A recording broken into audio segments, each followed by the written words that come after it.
اعوذ باللہ من الشیطان الرجیم بسم اللہ الرحمن الرحیم الصلاۃ والسلام علیکہ یا رسول اللہ وسلم علیکہ وعلی آلکہ وصحابکہ یا حبیب اللہ۔ محترم ناظرین و سامعین کرام، آج 15 رجب المرجب کی شب شروع ہو چکی ہے اور کل دن ہے 15 رجب المرجب کا، اور اس سے اگلا مہینہ شعبان اور اس سے اگلا مہینہ رحمتوں کا مہینہ رمضان المبارک ہے۔ تو آج 15 رجب المرجب ایک روایت کے مطابق امام جعفر صادق کی وصال کا، ان کی شہادت کا دن ہے، تو اس نسبت سے کنڈوں کا ختم دلایا جاتا ہے۔ ہم اسی عنوان پر گفتگو کریں گے، خاص طور پہ ہم ختم شریف پہ گفتگو کریں گے۔ تو ایسے تہوارات مسلمان کیوں مناتے ہیں؟ تو پھر مسلمان اور کیسے تہوارات منائیں بھائی؟ یہ تو بتاؤ ذرا مجھے۔ اب ایمان والوں کے پاس، مسلمانوں کے پاس، مومنوں کے پاس اسلامی تہوار منانے کا ہی ایک اچھا یادگار طریقہ ہے، اور ساری دنیا تہوارات سے وابستہ ہے۔ دنیا میں مختلف طریقے سے تہوارات منائے جاتے ہیں، اور اللہ تبارک و تعالیٰ نے بھی تہوارات کو بڑی اہمیت دی ہے، جیسے کہ عیدین کے تہوارات ہیں، روزے کے دن ہیں، حج کے، اور پھر مناسک حج جو ہیں وہ تو خاص طور پہ منسوب ہیں انبیاء سابقین کی سنتوں پر، ان کے عمل پر، جیسے کہ حضرت حاجرہ نے 7 چکر لگائے تھے صفا اور مروہ کے درمیان، تو اللہ تبارک و تعالیٰ نے اس بات کو بہت پسند کیا اور مناسک حج میں داخل فرما دیا۔ تو اسی طرح جس طرح کہ اللہ تبارک و تعالیٰ نے حضرت حاجرہ کے ان 7 چکروں کو بہت پسند کیا اور حج کے مناسک میں شامل کیا، اسی طرح مومنین مسلمان اپنے انبیاء سابقین اور رسول خدا صلی اللہ علیہ وسلم کے ساتھ منسوب کرتے ہوئے اگر تہوارات مناتے ہیں، میلاد شریف ہو گیا، معراج شریف ہو گیا، تو یہ اللہ تبارک و تعالیٰ کا ہی بتایا ہوا رستہ ہے۔ تو اب اس پہ اللہ تبارک و تعالیٰ نے جس بات کا اللہ تبارک و تعالیٰ نے جس بات سے منع نہ فرمایا ہو تو اس کو ہم نبی اکرم صلی اللہ علیہ وسلم سے وابستہ کر کے، یا اپنے بزرگان دین سے، صحابہ سے وابستہ کر کے، مشائخ اعظام سے وابستہ کر کے اس کو ہم مناتے ہیں، جیسے کہ حضور غوث پاک شیخ عبد القادر جیلانی حسنی حسینی رضی اللہ تعالیٰ عنہ نے نبی اکرم صلی اللہ علیہ وسلم کی ولادت مبارکہ 12 تاریخ کو منسوب کرتے ہوئے وہ 12 تاریخ کو ختم دلایا کرتے تھے۔ تو یعنی دن 11واں جب ختم ہوتا تھا اور 12ویں رات شروع ہوتی تھی، تو حضور غوث پاک آقا کریم صلی اللہ علیہ وسلم کے ساتھ منسوب کرتے ہوئے ہر مہینے آقا کریم صلی اللہ علیہ وسلم کو یاد فرمایا کرتے تھے۔ اس محافل منعقد ہوتی تھیں جس میں اللہ تبارک و تعالیٰ کی حمد اور رسول خدا صلی اللہ علیہ وسلم کی نعت پڑھی جاتی تھی، اور یہی سلسلہ رائج پا گیا۔ تو اس میں کیا حرج ہے کہ اگر قرآن پاک کی تلاوت کی جائے، اللہ کی حمد کی جائے، نبی اکرم صلی اللہ علیہ وسلم پر درود بھیجا جائے، اور غریب غربا اور محتاجوں، مساکین اور مہمانوں میں کھانا تقسیم کیا جائے یا شیرینی تقسیم کی جائے۔ مجھے تو سمجھ نہیں آتی کہ اس بات پہ کیوں کر اعتراض کیا جاتا ہے، اور جو وہابی غیر مقلدین اور جو دیوبندی حضرات ہیں وہ ان تہوارات کو نہیں مانتے، اور اہل سنت حنفی بریلوی جو ہیں وہ ان تہوارات میں عمل کرتے ہیں۔ تو آج کی نسبت سے جو کنڈوں کا ختم ہے، یہ مختلف روایت ایک اختلافی مسئلہ ہے، کوئی 22 رجب کو مناتے ہیں، کوئی 15 کو مناتے ہیں، بہرحال واللہ تعالی عالم۔ لیکن کسی بھی طرح سے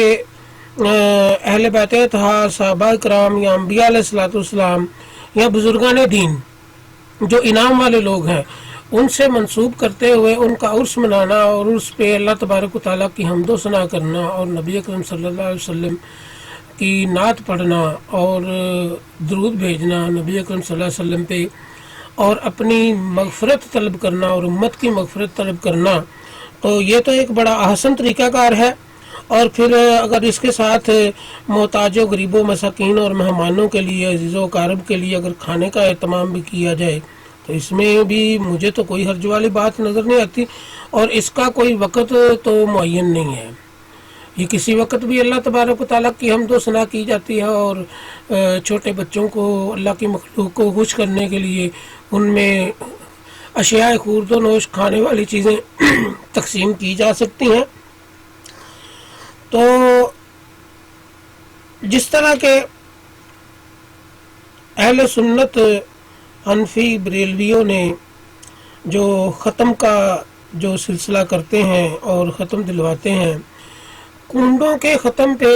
مختلف روایت، کچھ غلط طریقے بھی رائج ہیں، مگر وہ جیسے کہ اہل تشیع میں چھپ کے ختم دلانا، رات کو پوڑیاں اور حلوہ وغیرہ یا کھیر وغیرہ پکانا اور رات کو تقسیم کرنا، عمومی جو میرا لوگوں سے رابطہ ہے اس میں اسی قسم کے مسائل، خاص طور پہ جاہل خواتین میں ایسے باتیں جو ہے وہ رواج پا چکی ہیں۔ یہ بات تو کوئی دینی بات نہیں ہے۔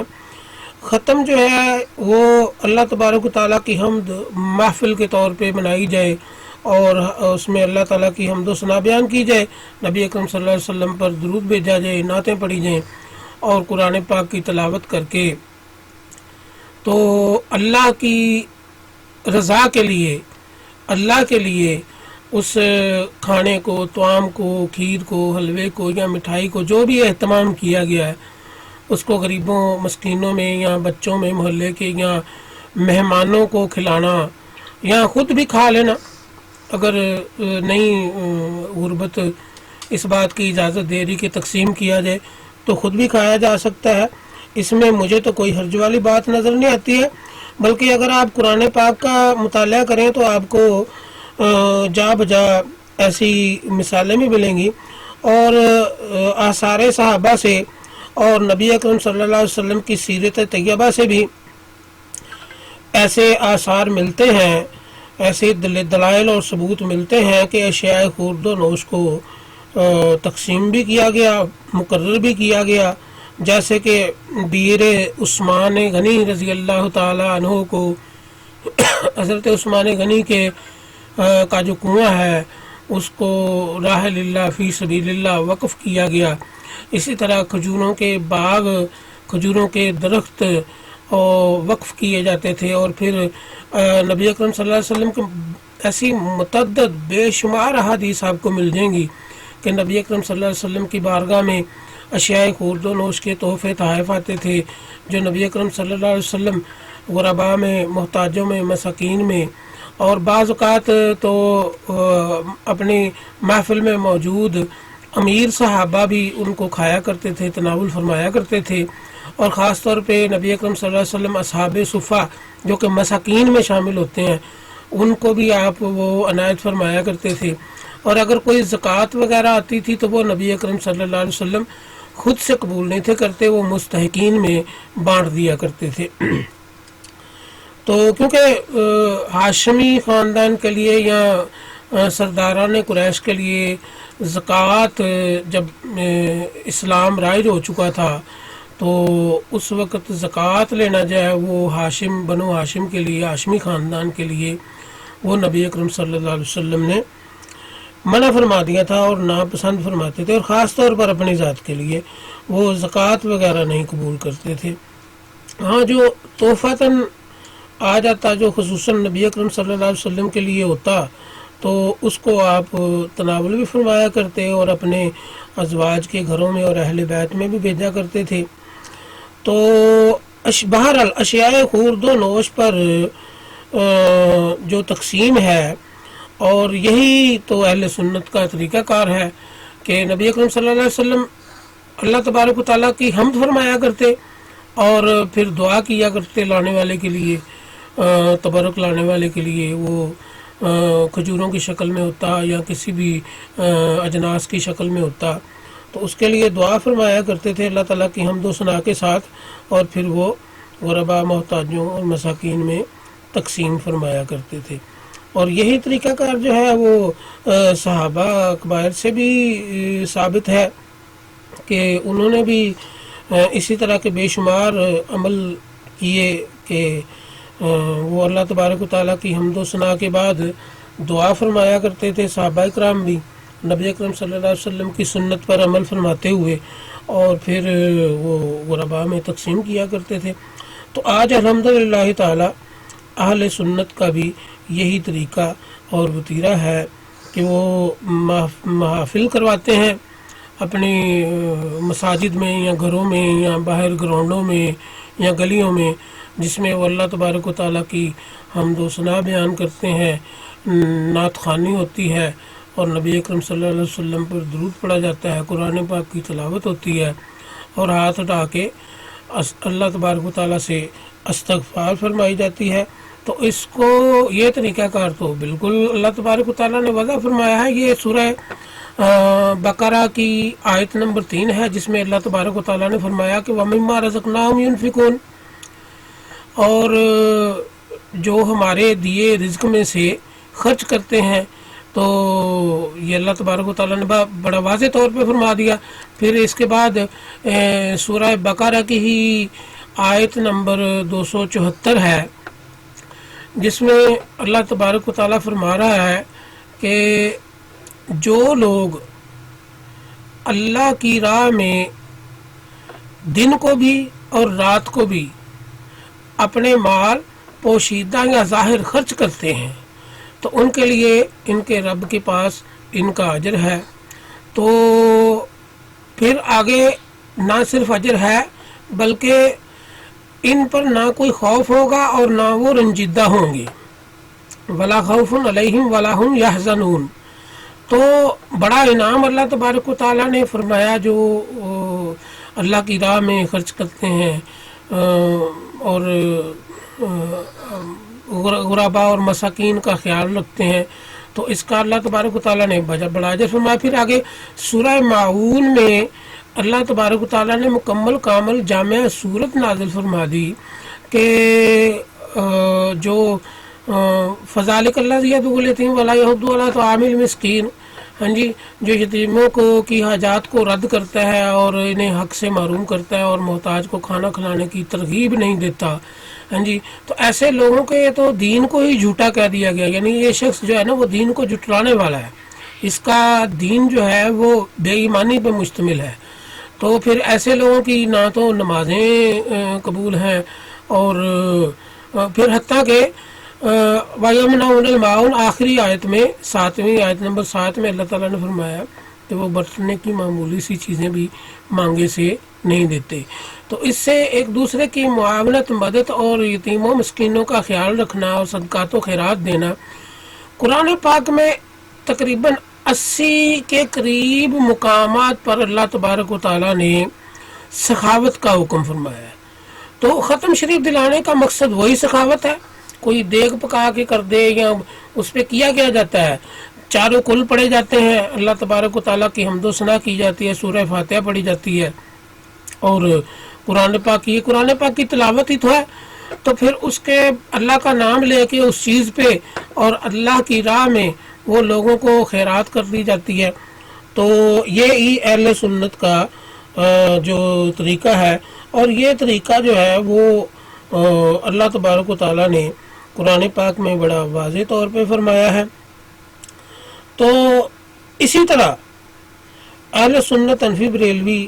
جو تہوارات مناتے ہیں، جو غیر مقلد وہابی، دیوبندی اور خاص طور پہ مرزا انجینئر جیسے لوگ جو اہل سنت حنفی بریلویوں پہ ختم دلانے کی وجہ سے کفر اور شرک کے فتوے لگاتے ہیں، تو یہ ذرا تھوڑی سی ایک چھوٹی سی ویڈیو ہے، یہ ذرا سماعت فرمائیں، تو پھر انشاءاللہ آگے مزید مدلل گفتگو ہوگی اور ساتھ ساتھ گفتگو بھی جاری رکھیں گے۔ ویڈیو سماعت فرمائیں۔ کرنے سے پہلے ہم سب کر لے اس پہ غور، کتابوں کا خدا اور خوابوں کا خدا. شریعت محمدیہ کے اندر یہ ایک بدعت داخل کی گئی ہے صلی اللہ علیہ وآلہ وسلم. یہ جس طریقے سے کئی کہانیاں چل رہی ہیں نا، یہ کونے بھی ایک کہانی ہے. حضرت سیدنا امام جعفر صادق رحمت اللہ علیہ کا یوم عرس ہے 15 رجب. اپنی طرف سے جھوٹ. جی دیکھا آپ نے، دعوت اسلامی کے بانی علامہ مولانا پیر طریقت رہبر شریعت الیاس احمد طاری قادری دامہ برکاتہم العالیہ نے جو بیان فرمایا، یہی طریقہ کار اہل سنت کا ہے. اب یہ جو شیطان بیٹھا ہوا ہے یا دوسرے جو غیر مقلد وہابی ہیں، اس نے یہ فطرتاً بدتمیز شخص ہے، اور اس نے کس قدر تضحیق آمیز لہجے میں اس نسبت کو جو امام جعفر صادق سے منسوب ہے، نہیں غلط طریقہ نہیں ہے، یا کسی کو بطور رسم اپنا لینا یا اس کو غلط طریقہ کار سے اپنانا، یہ تو ناجائز ہے. مگر جس طرح میں بتا رہا ہوں کہ اللہ کا کلام پڑھتے ہوئے، حمد و ثنا بیان کرتے ہوئے، نعت خوانی کرتے ہوئے محفل کرائی جائے، اور پھر وہ کھانے کو اللہ کا نام لے کے غربا میں مساکین میں تقسیم کیا جائے، تو یہ چاہے وہ امام جعفر صادق کے نام سے منسوب ہو، چاہے وہ کسی 11ویں شریف والے یا کسی بھی بزرگان دین یا انبیاء علیہ الصلوۃ والسلام یا صحابہ کبائر یا تابعین تبع تابعین یا انبیاء سابقین سے منسوب ہو، تو وہ منانے میں اہل سنت. بھائی مسلمان مومن ایمان والے اپنے دینی تہوار نہیں منائیں گے، ان ایمان والے لوگوں کے تہوار نہیں منائیں گے تو پھر کیا منائیں گے؟ ہاں جی، دوسری دنیا کی طرح کیا صرف برتھ ڈے ہی منانے تک محدود رہ جائیں گے؟ ہاں جی، تو یہ تو اللہ کی شان بیان کرنا، اور ایسے تہوارات جیسے کہ معراج شریف کا ذکر، اس میں اللہ تبارک و تعالیٰ کی حمد و ثنا اور قرآن پاک کی جو سورہ اسراء کی تلاوت ہوتی ہے، اور سبحان اللہ ذی اسریٰ بعبدہ لیلا من المسجد الحرام وإلی المسجد الاقصیٰ، تو یہ تو اسی حمد و ثنا کا تو اللہ تبارک و تعالیٰ نے فرمایا کہ میرے محبوب کی میرے نعمتوں کا خوب چرچا کرو، اور میرے محبوب کی تعریف و توصیف بیان کرو، جس طرح میں اپنے محبوب کی تعریف و توصیف بیان کرتا ہوں. ہاں جی، ان اللہ و ملائکتہ یصلون علی النبی، یہ کیا چیز ہے؟ یہ تو اللہ اپنے محبوب کی تعریف و توصیف بیان کرتا ہے. ہاں جی، درود بھیجنے کا اور کیا مطلب ہے؟ تو اسی طرح ہم کرتے ہیں کہ نبی اکرم محافل کرا کے، اور اگر ایسے تہوار، اسلامی تہوار، مذہبی تہوار، بزرگان دین کے انعام والے لوگوں کو تہوار نہیں منائیں گے، اللہ کے پیارے محبوب کا محفل میلاد نہیں منائیں گے، تو پھر اور کیا کریں گے؟ ہاں جی، کہ وہ بس شیطانوں کی طرح بس برتھ ڈے تک ہی محروم رہ جائیں گے، یا اپنا کوئی بھی وہ جو تہوار بنا لیے. دنیا نے تو تہوار ہی بڑے عجیب عجیب بنائے ہوئے ہیں. تو ہم تو الحمدللہ اللہ کے نام سے، اہل سنت حنفی بریلوی اللہ کے نام کے ہی تہوارات مناتے ہیں، اور اس کے انعام والے لوگوں کے ہی تہوارات مناتے ہیں، اور غربا و مساکین میں کھانا تقسیم کرتے ہیں. الحمدللہ یہ شرف اللہ تبارک و تعالیٰ نے ہمیں عطا فرمایا. تھوڑی سی ویڈیو اور سماعت فرمائیں تو پھر انشاءاللہ آگے گفتگو ہوتی ہے. اچھا سیدنا امام جعفر صادق رضی اللہ تعالی عنہ کے ایصال ثواب کے لیے یہ کیے جاتے ہیں. اور ظاہر ہے جب بھی کوئی کہانی لانچ کرنی ہوتی ہے امت کے اندر کسی بڑی پرسنالٹی کے ساتھ اسے منسوب کیا جاتا ہے. استغفر اللہ معاذ اللہ. یعنی کہانی یعنی محفل میلاد منانا کہانی ہے؟ یعنی معراج شریف کا تہوار منانا کہانی ہے؟ ہاں جی، یعنی 27 رمضان المبارک منانا کہانی ہے؟ استغفر اللہ معاذ اللہ. کیسا بدتمیز شخص ہے اور کیسی بد تہذیب گفتگو کرتا ہے. الحفیظ و علامہ.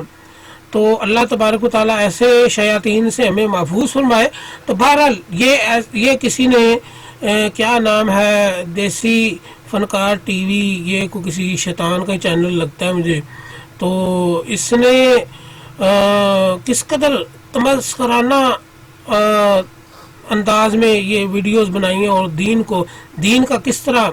حلیہ بگاڑا اور کس طرح مذاق اڑایا دین کا. اب دین کا مذاق نہیں اڑایا، اس نے اصل میں اللہ اور رسول صلی اللہ علیہ وسلم کا مذاق اڑایا۔ ہم اہل سنت حنفی بریلوی تو یہ تہوارات اس لیے مناتے ہیں کہ ہم وہ امام جعفر صادق کے نام کا وہ 10 محرم ہو، محفل میلاد ہو، وہ معراج شریف ہو، وہ 15 شعبان المعظم ہو، ہم کوئی بھی تہوار جب مناتے ہیں تو اس کو منسوب کرتے ہیں اللہ کے انعام یافتہ لوگوں سے، اللہ کے محبوبین سے، اللہ تبارک و تعالیٰ کے برگزیدہ بندوں سے، اور اللہ تعالیٰ کے پیارے محبوب نبی آخر الزمان صلی اللہ علیہ وسلم سے منسوب کرتے ہیں اسے۔ تو کیا یہ کہانی ہے ساری؟ استغفر اللہ معاذ اللہ۔ تو اس کا جو مقصد ہے اہل سنت والجماعت کا، وہ اللہ تبارک و تعالیٰ کو راضی کرنا، اللہ کی مخلوق کو راضی کرنا۔ اللہ کی مخلوق راضی ہوگی، بھوکے کو کھانا ملے گا، ہاں جی، مہمانوں کو کھانا ملے گا۔ مہمان نوازی کتنا بڑا اجر ہے، ہاں جی، وہ مرزا جیل میں جیسے کتے کیا جانے مہمان نوازی کیا چیز ہے، اس خبیث کو کیا پتا ہو۔ تو ہم اللہ کی راہ میں کھانے پینے کی چیزوں کو تقسیم کرتے ہیں، محافل کراتے ہیں، اللہ کی حمد و ثنا بیان کرتے ہیں نبی اکرم صلی اللہ علیہ وسلم۔ کیوں کرتے ہیں؟ ہمارا مقصد اپنی مغفرت، اپنے گزر چکوں کی مغفرت اور اپنے آنے والوں کی مغفرت، یعنی مغفرت امت کے لیے کرتے ہیں۔ اور نبی اکرم صلی اللہ علیہ وسلم نے بھی تو یہ سارے کام مغفرت امت کے لیے کیے۔ اب حجۃ الوداع پہ کہاں لکھا ہے کہ 100 اونٹ ذبح کیے جائیں گے؟ مگر نبی اکرم صلی اللہ علیہ وسلم نے حجۃ الوداع کے موقع پر امت کی مغفرت کے لیے 100 اونٹ ذبح۔ اب نبی اکرم صلی اللہ علیہ وسلم کو ہماری طرح مغفرت کی ضرورت تو نہیں ہے، وہ تو اللہ تبارک و تعالیٰ کے مقبول ترین بندے ہیں اور اللہ تبارک و تعالیٰ کے محبوب ہیں وہ، تو ہمیں اپنی مغفرت کی ضرورت ہے۔ نبی اکرم صلی اللہ علیہ وسلم امت کی مغفرت کے لیے فرماتے تھے، اور ہم جو کرتے ہیں، وہ جو خیرات کرتے ہیں، جو کھانا تقسیم کرتے ہیں، جو اللہ کی مخلوق کو کھلاتے ہیں اور جو اس کی حمد و ثنا بیان کرتے ہیں، ہم اپنی بھی مغفرت چاہتے ہیں اللہ سے، اور اپنے گزر چکوں کی بھی مغفرت چاہتے ہیں، اپنے ابو جد کی بھی، اور اپنے جو آنے والے ہیں ان کے لیے بھی استغفار چاہتے ہیں اللہ تبارک و تعالیٰ سے۔ اور نبی اکرم صلی اللہ علیہ وسلم، یہ طریقہ ہم نے نبی اکرم صلی اللہ علیہ وسلم سے سیکھا کہ نبی اکرم صلی اللہ علیہ وسلم بھی امت کی مغفرت کے لیے 100 اونٹوں کی قربانی، ایک ہر سال نبی اکرم صلی اللہ علیہ وسلم 2 جانور قربان کیا کرتے تھے، ایک امت کے لیے اور ایک اپنے لیے، اور حجۃ الوداع پہ 100 اونٹ قربان کیے۔ یہ صحیح مسلم کتاب الحج اور باب حجۃ الوداع، حجۃ النبی صلی اللہ علیہ وسلم، تو اس میں 100 اونٹوں کی دلیل ملتی ہے، بے شمار روایات میں موجود ہے۔ تو وہ مغفرت امت کے لیے نبی اکرم صلی اللہ علیہ وسلم نے، تو ہم بھی یہی چاہتے ہیں کہ اللہ ہماری مغفرت کرے اور اللہ تعالیٰ ہمارے پیاروں کی مغفرت فرمائے، تمام مومنین کی، تمام امت مسلمہ کی مغفرت فرمائے۔ تو اسی نیت سے، اسی ارادے سے ہم اب یہ 100 اونٹ قربان کر کے کھائے گئے تھے نا جی، اور قربانی کا بھی یہی طریقہ کار ہے، قربانی کا بھی یہی طریقہ کار ہے۔ جو بقرعید پہ قربانی ہوتی ہے، وہ جس پہ واجب ہے یا حج پہ جا کے جو قربانیاں ہوتی ہیں،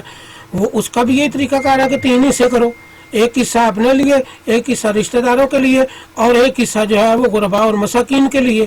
تو یعنی یہ اشیاء خورد و نوش میں آیا، تو اگر یہی اشیاء خورد و نوش ختم دلا کے تو کسی بزرگ کے عرس سے منسوب کر دی جائیں، تو اس میں کیا حرج ہے کہ تہوارات زیادہ بڑھتے چلے جائیں گے، ہاں جی، استغفار کے موقع زیادہ ملیں گے۔ تو یہی طریقہ اہل سنت والجماعت کا ہے۔ تو الحمدللہ یہ طریقہ ہم نے آقا کریم صلی اللہ علیہ وسلم سے سیکھا، اور آقا کریم صلی اللہ علیہ وسلم نے ہمیں اس طریقے کی تعلیم فرمائی۔ تو اب ہم آپ کے سامنے ایک بہت ہی اہم آیت مبارکہ پیش کرنے لگے ہیں، جس میں آپ کو بڑی امید ہے۔ ویسے تو اللہ ہدایت جو ہے وہ تو اللہ کی توفیق سے ملتی ہے، ہدایت جو ہے نا وہ تو صرف محض اللہ کی توفیق سے ہی ملتی ہے۔ تو اور وہ منافقین کے لیے نہیں ہے، مرزا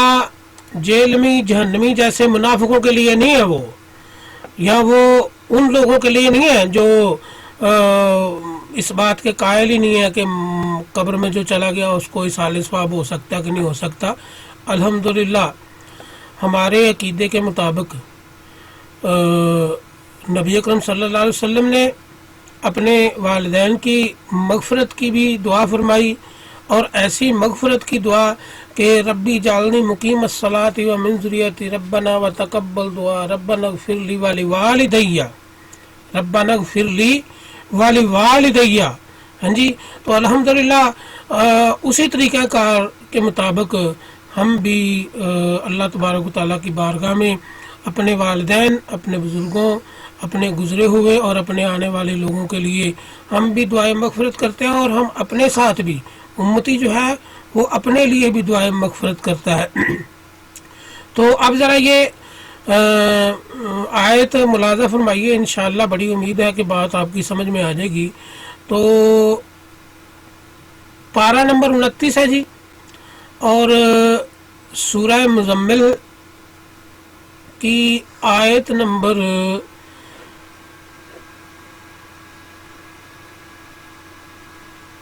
20، سورہ مزمل کی آیت نمبر 20.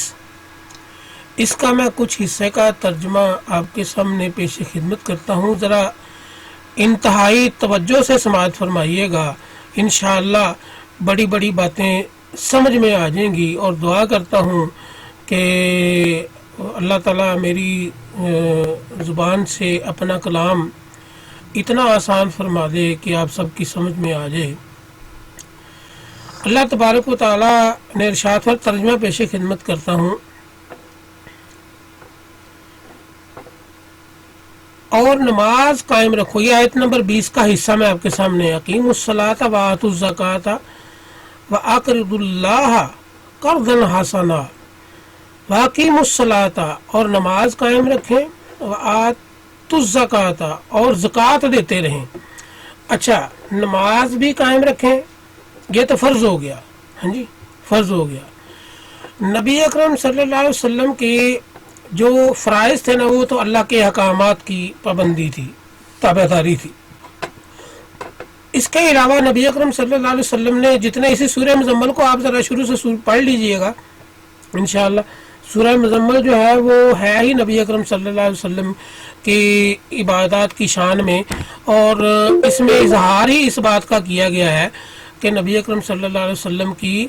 فرائض کے علاوہ باقی تمام عبادات، نوافل، مستحبات، آپ کے اعمال صرف امت کی مغفرت کے لیے ہوا کرتے تھے. اور آپ نے بہت کثرت سے اور محنت شاقہ سے اللہ تبارک و تعالیٰ کی عبادت فرمائی کہ امت کی مغفرت ہو جائے، اللہ تعالیٰ امت پہ راضی ہو جائے. نبی اکرم صلی اللہ علیہ وسلم پہ تو اللہ راضی ہے، وَلَسَوْفَ يُعْطِيكَ رَبُّكَ فَتَرْضَىٰ. اللہ تبارک و تعالیٰ نے تو یہ اظہار فرما دیا ہوا ہے. اب امت کی رضا کی ضرورت ہے کہ امت پہ اللہ تبارک و تعالیٰ راضی ہو جائے. تو اقیموا الصلاۃ، نماز پڑھا کریں، وآتوا الزکاۃ، اور زکوٰۃ دیا کریں. اچھا، یہ زکوٰۃ کا لفظ جو ہے نا، زکوٰۃ کا لفظ یہ صدقات و خیرات میں ہے. زکوٰۃ جو ہے وہ مخصوص مستحقین کو دی جا سکتی ہے، مگر جو مما رزقناہم ینفقون صدقات و خیرات ہیں وہ ہر مسکین کو دیے جا سکتے ہیں، اور زکوٰۃ جو ہے وہ مستحقین کو دی جاتی ہے. اچھا، یہ زکوٰۃ یعنی کہ یہ مال کی شکل میں دی جائے گی، کھانے والی چیزوں کی شکل میں دی جائے گی. آگے غور فرمائیے کہ اللہ تبارک و تعالیٰ نے فرمایا اور اللہ کو قرض حسن دیا کرو. ہاں جی، اللہ کو قرض حسن دی. اب اللہ کو قرضے کی کیا ضرورت ہے جی؟ بھائی اللہ کو قرض حسن کا مطلب یہ ہے کہ اللہ جو ہم اصالِ ثواب کرتے ہیں نا، جو ہم کلام کی شکل میں، عبادت کی شکل میں جو ہم اللہ تبارک و تعالیٰ سے استغفار طلب کرتے ہیں، تو ہماری یہ جو ختم شریف ہم دلاتے ہیں، دوسرے لفظوں میں، صاف لفظوں میں یہ بات ہے کہ جو ہم ختم شریف دلاتے ہیں کہ ہمارے جو گزرے ہوئے ہیں یا جو آنے والے ہیں، یا اللہ پاک ان کی مغفرت فرما. تو اس کا مطلب یہ ہے کہ اللہ تبارک و تعالیٰ کو ہم ایسا قرض دیں، یعنی جو قرض حسنہ کا مطلب یہ ہے کہ جس کی واپسی کی امید نہ رکھی جائے. یعنی یا اللہ میرے عمل سے، میرے اس خیرات سے، میرے اس نیکی سے میرے والدین کی، میرے گزرے ہوئوں کی، میرے آنے والوں کی تو مغفرت فرما دے، اور اگر مجھ سے کوئی غلطی آ جائے یا اللہ میری بھی مغفرت فرما، مگر قرض حسنہ کا مطلب یہ ہے کہ اے میرے بندے، تو نے جو نیکی آگے بھیجی ہے نا میری طرف، وہ نیکی جس کے لیے بھیجی ہے وہ میرے پاس تیرا قرض ہے اور میں اس کو وہ دے دوں گا، مگر اگر تیرے سے کوئی غلطی ہو گئی تو یہ نہ سمجھیے کہ تجھے معافی مل جائے گی۔ یہ قرض حسنہ کا یہ مطلب ہے، یعنی کہ میں تجھے یہ قرض لوٹاؤں یا نہ لوٹاؤں، اگلے کو تو میں پہنچا دوں گا، مگر تجھے واپسی اس کی کروں نہ یا کروں، تجھے اس کا صلہ دوں یا نہ دوں، کیونکہ ہو سکتا ہے میں تیری کسی غلطی کی وجہ سے تجھ پہ ناراض ہو جاؤں، تو اس لیے اس کو قرض حسنہ کہا گیا۔ اب یہ وہ تصویب ہے جو ہم اللہ تبارک و تعالیٰ کے پاس دوسروں کے لیے چھوڑتے ہیں۔ اچھا، پھر اس کے بعد اللہ تبارک و تعالیٰ نے فرمایا، اب یہ دیکھنا اللہ تعالیٰ خود اس کا مطلب سمجھا رہا ہے، اور جو بلائی تم اپنے لیے آگے بھیجو گے اسے اللہ کے حضور بہتر اور بڑے اجر کی شکل میں پالو گے۔ بڑے اجر یعنی اگر تم سے کوئی غلطی ایسی نہ ہو تو تم اسے بڑے اجر کی شکل میں پالو گے، یعنی اپنے لیے بھی اور دوسروں کے لیے بھی، اور دوسروں کے لیے اس لیے کہ اس آیت کے اگلے حصے میں اللہ تبارک و تعالیٰ فرما رہا ہے کہ اور اللہ سے بخشش طلب کرتے رہو، کس کے لیے؟ اپنے لیے بھی اور امت کے لیے بھی اور اپنوں کے لیے بھی، اور اللہ بہت بخشنے والا، بےحد رحم فرمانے والا ہے۔ یعنی تو عزیزان محترم، امید ہے کہ یہ جو سورہ مزمل کی آیت نمبر 20 ہے یہ آپ کی سمجھ میں آ گئی ہوگی، اور اس آیت کی روشنی میں اور نبی اکرم صلی اللہ علیہ وسلم کی تعلیمات میں اگر ہم ختم وغیرہ دلاتے ہیں، کو نظر نیاز اللہ کے نام سے کرتے ہیں، اپنے گزر چکے لوگوں یا آنے والے لوگوں یا امت مسلمہ کے ایصال ثواب کے لیے، تو وہ یہ کرنا جائز ہے، اور اس پر بدعت اور شرک کے فتوے لگانے والے گمراہ کن ہیں۔ اللہ تبارک و تعالی ہمیں علم و عمل عطا فرمائے، دین کو سمجھنے کی توفیق عطا فرمائے۔ میرے لیے بھی دعا کیا کریں کہ اللہ میری زبان میں ایسی تاثیر پیدا فرمائے کہ میری زبان سے اللہ کا کلام لوگوں کی سمجھ میں آ جائے۔ تو اللہ تبارک و تعالی میرا اور آپ کا حامی و ناصر ہو۔ وآخر دعوانا ان الحمد